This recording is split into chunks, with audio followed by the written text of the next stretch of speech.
Welcome to Move the Chains with Jonathan Rivers. Here's your host, Jonathan Rivers. And let there be football. Welcome into Move the Chains. I'm your host, Jonathan Bam Rivers, and we're going to continue to go to team ceilings and floors for the 2024 season. We're going to start with the defending champs, and we're going to end with a team that I think may be a rival to that Super Bowl title in Kansas City. And also, on Second Down, your Facebook questions and more. And as always, and in this week's Nonsense Narrative, a coach that people call a lame duck versus a coach that everybody lauds as one of the greatest ever. And I'm going to tell you why they're not so different and why that narrative is completely ridiculous. And as also in the final drive, I want to make sure you know that the NFL is full of players, but not all players can be great. All right, but you know how we do it right here on Move the Chains. Let's kick it off with First Down. So last week I introduced the way that I look at teams and their records moving into a specific season. I told you I don't like to necessarily do wins and losses or peg a team for a win in week 5 or a loss in week 8 because I don't know what's going to transpire. I don't know what's going to happen. So I'd like to look at a team and say, what can they be record-wise at their complete best, at their ceiling, and what could their record be at their worst or at their floor? So here we are this year. We're going to start with the Kansas City Chiefs this week, the defending Super Bowl champions. And I want to remind you, when you look at the ceiling and the floor of teams that I give you, it's really giving you an indication of how I truly feel about their team. This is a 17-game season, guys. I think Kansas City's ceiling is 16 wins. That's right. I'm not going to predict anybody to go undefeated or think anybody's ceiling is that high, but they're the closest thing to it, which means I think they're the best team in football. And if you look at this, with their floor being 5 losses, I may hear you say, well, Jonathan, look, they were 11-6 last year. They were worse than your floor that you have this year. Exactly. What did the Kansas City Chiefs have to deal with last year? They dealt with drops, and they dealt with offensive inconsistency, and they still finished 11-6 and won their division. So do you not think with the additions of guys like Hollywood Brown, drafting Xavier Worthy, solidifying their defensive front by signing Chris Jones to that extension, which we'll discuss later, they're going to make sure that those issues that were permeating last year, they're going to make sure they do their best not to have them happen this year. So I guarantee you, at worst, Kansas City could be a 5-loss team, and that's even if, let's say, Mahomes gets hurt. God forbid for all the Kansas City fans. Because they have such a phenomenal defense and Andy Reid is so creative offensively, they will find ways to still win football games because we've seen them do it looking pretty and we've seen them do it looking ugly. All right? The Philadelphia Eagles, this is one of the most intriguing teams to me. A lot of people were down on the Eagles following last season when they lost, I think, 7 of their last 8 games. They've really, really done a good job solidifying their offense and their defense through the draft and through free agency this year. And I don't want people just to look at Saquon Barkley. He's a huge reason I think this offense will get back to what they were doing 2 years ago when they went to the Super Bowl when it comes to he and Jalen Hurts and that read option. But defensively, they addressed the secondary, and I think that was very, very important, especially when you're in a division of people who are trying to bolster their offense and their receivers, like the Giants and the Washington franchise. When you're talking about the Commanders, I think the Eagles will be better. Now, offensive and defensive coordinators. Last year, that was an issue. This year, they brought in vets. They brought in vets, Kellen Moore on the offensive side and Vic Fangio on the defensive side. This team can be back to where they were 2 years ago and have a 13-win season at its highest in my estimation. But if things fall apart like they did last year from the outset, I can easily see them having a terrible season and the Eagles think about possibly dismissing Nick Sirianni as head coach. All right, the Atlanta Falcons. They're a little bit in the same vein, but I want to use this scenario. I talked with Ernest, one of our producers, before the show, and I said, you remember the first year under Dan Campbell with the Detroit Lions, how terrible they were? But an infrastructure was being built. And you saw what that infrastructure looked like last season when they went to the NFC Championship game, but you couldn't see it in the first season, even if it was being built. Well, I think the same thing can happen to the Falcons when it comes to their floor. And I say 11 losses is because if Kirk Cousins possibly gets hurt, yes, you have Michael Penix Jr., but he will be a rookie. And I think that will be a hard transition. But if everything goes well for the Falcons, Cousins stays healthy and he's distributing the football on the offensive side of the ball, and the Falcons can stop the run defensively, I can easily see them being a 13-4 team, winning their division and heading into the playoffs on a high note. The Cleveland Browns, 13 wins at their ceiling in my estimation, 8 losses at their floor. People don't understand. I think a lot of people think the most important and impactful thing the Browns did was play 5 quarterbacks last year and still make it to the playoffs. I'm more shocked that they made it to the playoffs without Nick Chubb. because I understand how people view the running back position right now. They devalue it. But I'm going to tell you what, since Nick Chubb has been in the league and he's been with Cleveland his whole career, this team has been unstoppable on the ground. They've always been a top 2 or 3 rushing team to solidify the offensive line that they have as well. With Nick Chubb being back, and with Deshaun Watson now being under center with the weapons they have on the outside, I think Cleveland can truly get back to its identity. But if Deshaun Watson plays like he's been playing in Cleveland, they can struggle. And that's why I think that they have a high floor when it comes to their losses, just like the Atlanta Falcons. And lastly, the Houston Texans. I've said previously, just because you have a quarterback of your franchise doesn't mean you have a franchise quarterback. The Texans have a franchise quarterback, which is why I think they can have a 14-win season at their highest. To go get a guy like Joe Mixon and go get a guy like Stephon Diggs, you just provide C.J. Stroud, who's still in a rookie contract, right, with opportunities to pay players around him. And DeMeco Ryans understands what it takes to be a solid head coach, but before that, he understands what it takes to be a phenomenal defensive coach. You've got guys on the other side of the ball who are young, who are disciplined, and who fly to the football, and this is a team that's going to have to be reckoned with come 2024. All right, and coming back after the break, your questions via social media. I know you love it, and I do as well. We'll be back with more Move the Chains right after this. And welcome back into the show. And before we get to your social media questions, as always, I want to thank you, the fans, for taking the time to watch Move the Change. You make this show happen. And the other people that make this show happen are my production team. They make sure everything is taken care of on the back end. All the things you don't know that happen, they make them happen. So shout out to the best production team in the business. Well, let's go ahead and get it started. It's time for Second Down.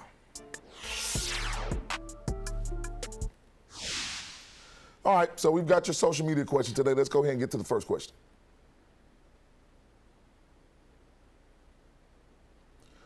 Will a team regret not hiring Bill Belichick for the 2024 season? And this question comes from Carson H.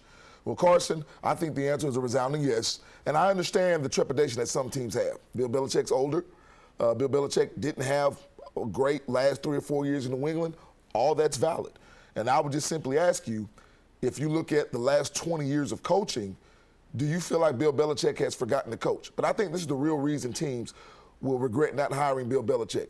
It's because of the mindset of why they don't want to hire him. I just gave you a couple of reasons that people really don't want to hire him, but in all actuality, teams understand that if he comes in, a culture will shift. And in my estimation, if you're possibly looking for a new head coach, don't you think you probably need a new culture? So because of that mindset, I think teams like maybe the Eagles, we'll see how things turn out, and the New York Giants, because we know Bill Belichick used to be a coordinator for the Giants and won Super Bowls with them, has an affinity for the New York area. They may be in position to lose out on one of the greatest coaches, if not the greatest coach ever, because they didn't want to change their quote-unquote culture. All right, what do we have next? Kyle T. asks, will Aaron Rodgers be a 2024 MVP candidate? Kyle, I think the answer is no. And I'm not saying no because I don't think Aaron Rodgers will have a good season. If healthy, I think Aaron Rodgers will be as productive as he generally is as a quarterback. I don't care how old he is. I know he's brushing 40, and we've seen Tom Brady do it. Aaron Rodgers is phenomenal talent. He's a phenomenal football savant, and he understands the game at a high level. He's undoubtedly a future Hall of Famer. But the Jets don't need Aaron Rodgers to be great. They've got weapons on the outside. They're going to have a good running game if the offensive line can stand up. Remember what the question was for the Jets coming in. They said, hey, they're just a quarterback away from winning a Super Bowl or getting to a Super Bowl or being a Super Bowl contender. And yet when Aaron Rodgers gets there, he gets hurt in the 4th play of the season. And I said this, I said they were never just a quarterback away because their offensive line was a liability for the past 2 or 3 seasons. However, when it was Zach Wilson under center, they were able to pin it on Zach Wilson because he was inexperienced and wasn't playing the position at a high level. But when Aaron Rodgers came in, they understood how much of a liability that offensive line was. So if you're the Jets, what's your number one priority? Making sure that your quarterback, who's going to be a future Hall of Famer, but that's almost 40, is healthy and is upright. And you want to run the football, you want to play to your defense, and you want him to be great when he needs to be great. That may be 10 to 15 plays a game, but it doesn't have to be 65 plays a game. And for that reason, I don't think he'll accumulate the numbers necessarily needed to an MVP. All right, and our last question from Jessica J. Is Kansas City's Chris Jones worth $158 million? Well, Jessica, I'll simply put up this graphic for you and I'll answer that question. Now, we've got this from ESPN Stats and Information. So my answer is yes, and I'm going to tell you why. If you look at this, with Chris Jones on the field for the Chiefs, Defensive plays, 704. The other team averaging 4.3 yards per play. He's getting pressure on 37% of all plays, and he has a sack percentage of 11%. Each of those metrics would give him number one in the NFL. So for anybody who asks, is this defensive tackle worth that much money? He absolutely is. And if you haven't watched the past two Super Bowls that the Kansas City Chiefs have won, I would recommend you go back and watch them, because when it came to Jalen Hurts, and then when it came to last year with Brock Purdy, they had issues dealing with Chris Jones. He's a monster between the tackles. He can not only rush the passer, but he can stop the run, and that's why he's worth every penny that the Chiefs are paying him. All right, when we come back from the break, it's my nonsense narrative. This will be one that I really, really get hot over. So you might want to turn your volume down now, because I think my volume's going to get a little elevated. We'll be back when we'll move the chains right after this.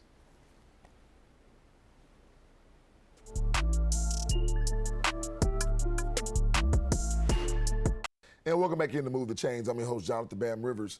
And you know what time it is? My favorite segment of the show. And this is one that I've been hot about for over a year. Trust me, you don't want to miss it. Stay tuned. Let's go ahead and run it this time for Nonsense Narrative.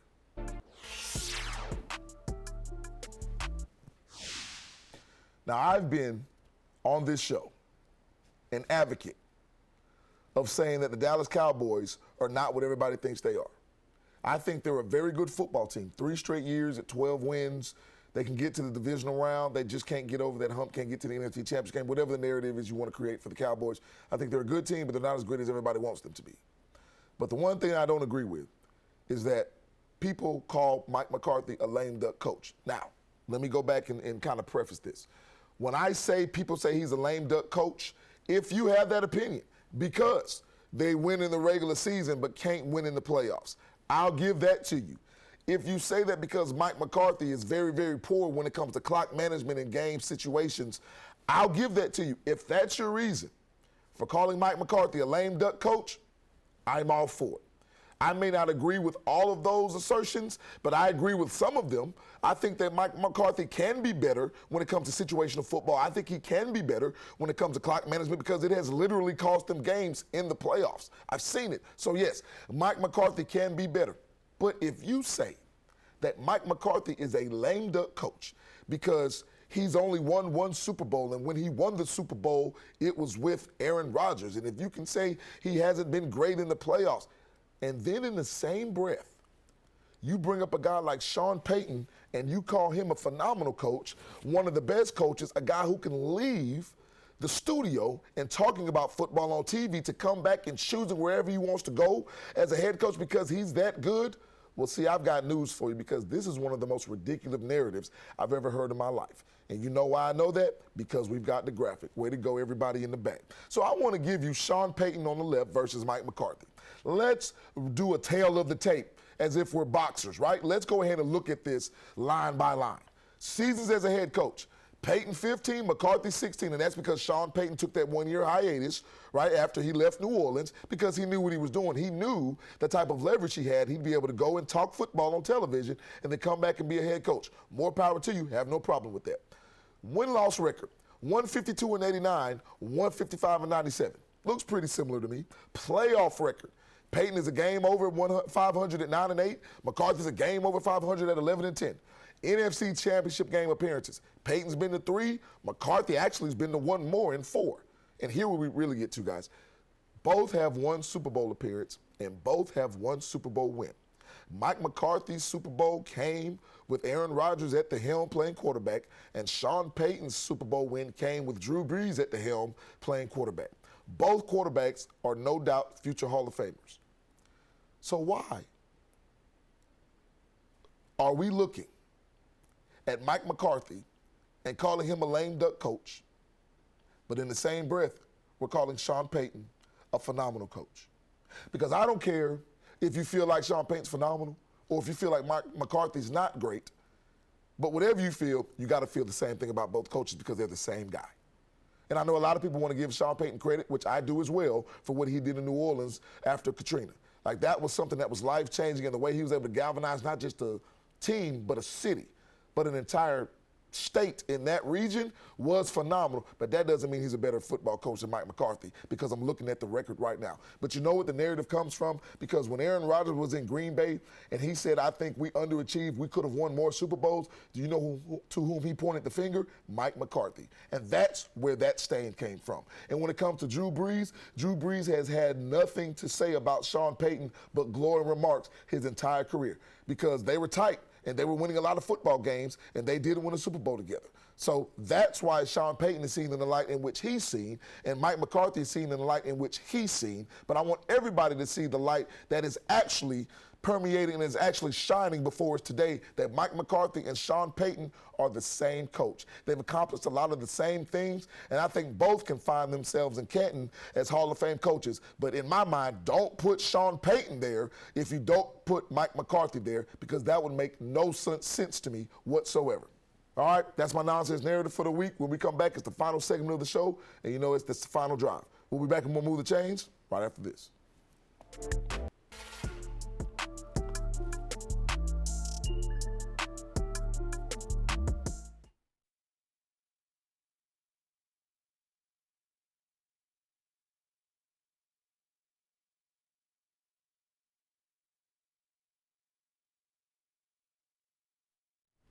And welcome back in to Move the Chains. It's been a phenomenal show today. We talked about the ceilings and the floors of 5 NFL teams. I answered your questions on social media, and I just told you why Sean Payton and Mike McCarthy not being the same guy is a completely ridiculous narrative. But it's time to end the show, and it's time for the final drive.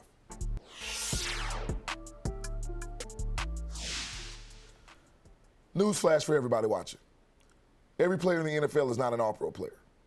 The majority of players in the NFL are average at best. Some are better than that.